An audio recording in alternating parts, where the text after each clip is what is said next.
Welcome to Buckeyes Tomorrow Morning for Sunday, September 1st. I'm your host, Tom Orr. The Western Michigan game in 6 days, the game against Michigan in 90 days. The Ohio State Buckeyes are 1-0. They opened the season with a 52-6 win over the Akron Zips. It wasn't necessarily the smoothest, easiest win in the history of Ohio State football. Once things got rolling in the second half, though, it looked a lot more like the team that I think Ohio State fans were expecting. Joined by Kevin Noon of BuckeyeHuddle.com. Kevin, I looked at this game and I thought, on a scale of 1 to 10 in terms of how week one is the week one game for Ohio State, the first half was about a 9.5. The game on the whole was maybe about a 7. Yeah, if you had Akron taking a 3-0 lead in the game on your bingo card, congratulations. Please cash in. See the old lady in the front for that. It was first half of the game was kind of ugly. I mean, it was a lot of just, feeling things out or whatever. But once Ohio State found its footing a little bit, things started to look a lot better. I mean, we're going to walk out of this game, though, not talking about the slow start, I don't think. I don't think we're going to talk about the fact that Akron scored 6 points. We're going to talk about Jeremiah Smith. We're going to talk about Will Howard. We're going to talk about Ohio State's defense getting home. I think there's a lot of positives that we will talk about, but it's going to maybe take 48 hours to work through our feelings a little bit. And then once we work through all of that, I think we'll focus on that. And I think, too, people will be able to look at the rest of the Big Ten. And there were some stinker games. Mm-hmm. And we're not talking against, this wasn't like Notre Dame, Texas A&M, or anything like that out there. There were some stinkers. Ohio State was able to pull the stinker out of the fire. Yeah, and this was a team, Akron, that is not a great team. They're projected sort of towards the bottom of the MAC. So this is one that Ohio State, you figure, would be able to sort of name their score. They came out a little clunky in the first half. Once they worked through it, the second half looked pretty much exactly like you would think the second half of an Ohio State-Akron game would look. I guess let's start with the first name you said there, Jeremiah Smith. It's sort of the first name that everyone is saying these days. We have been talking about Jeremiah Smith. He was the number one player in the class of 2024. Incredible signing day drama. You saw Ryan Day do the thing where he pretended to collapse at the podium when he found out that Jeremiah Smith was in fact committing to Ohio State and going to come to Ohio State after all. And it feels like the last, whatever it's been, 300 days or whatever, since he did that, has just been us seeing over and over and over why that was Ryan Day's reaction, and now Ohio State fans have finally seen it too.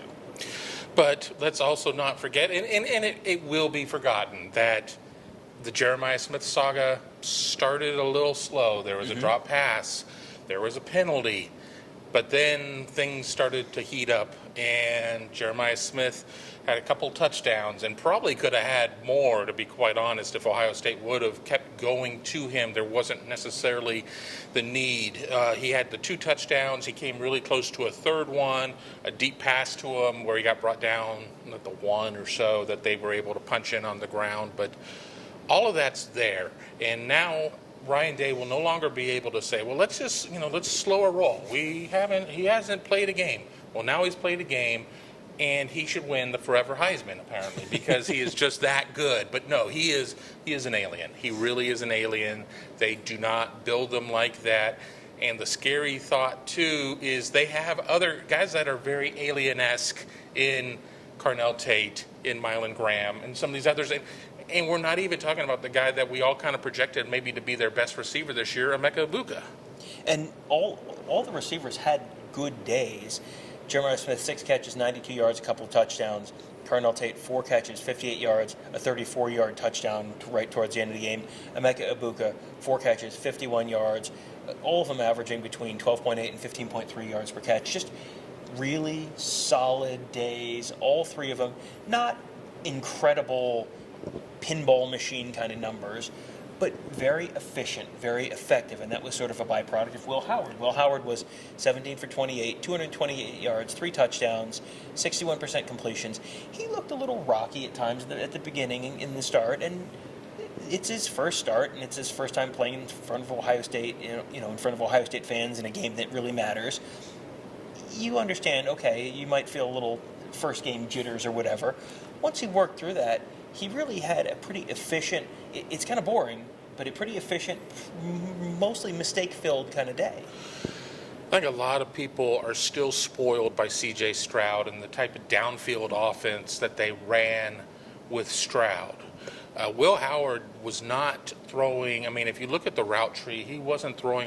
He certainly wasn't throwing a lot of nines. Mm-hmm. I mean, everything else, was a level underneath and everything, and that's fine because you need to build that chemistry with your receivers when you're going against another team. I think we will see a game where they maybe do a little bit more downfield. That was not what today was about, and that's fine because when you're looking at a team that still put up whatever it was, 52 points, even though 14 of them were on defense, I still think that we got the opportunity to see what the DNA of Will Howard is. And, you look at the numbers and everything else, and 61% and 3 touchdowns, very workmanlike day.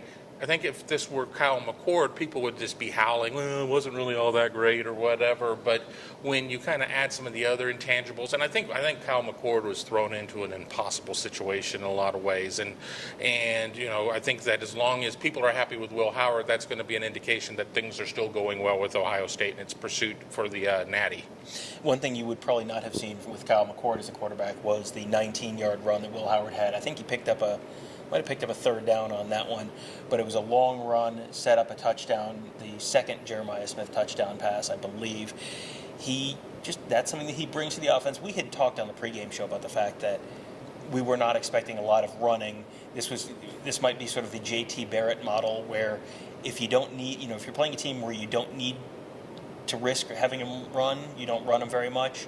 And they didn't run him very much. That probably impacted the run game a little bit where you didn't have the threat of that quarterback run for most of the game. So that probably constrained the running game to a certain degree.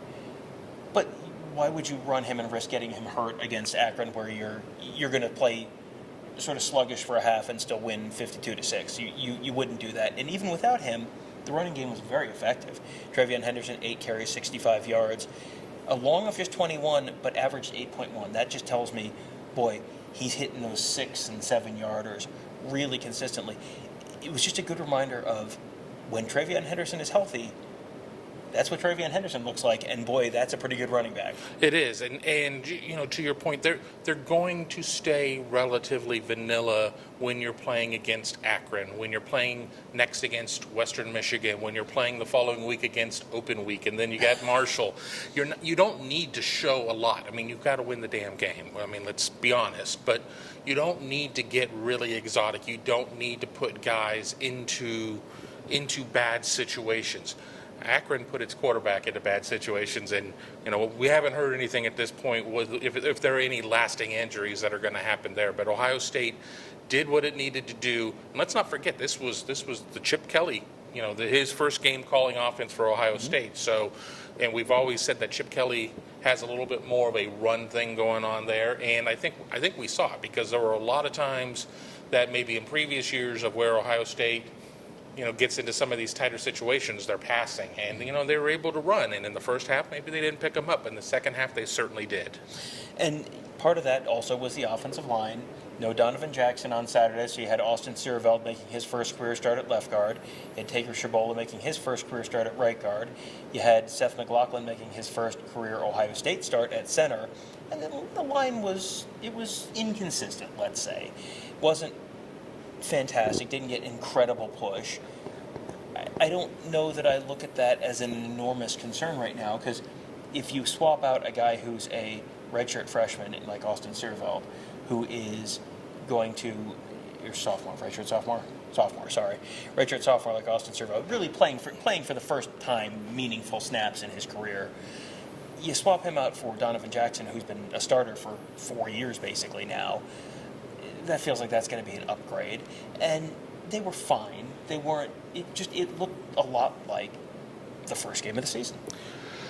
If you go back to my tale of the tape at Buckeye Huddle, I said that the only strength or the least weak part of Akron was its front seven on defense. And I think we kind of saw it. And we saw Will Howard show some escapability when pressure kind of got to him, and that was kind of good to see. You do want to have maybe a little adversity there as long as you're able to kind of laugh it off.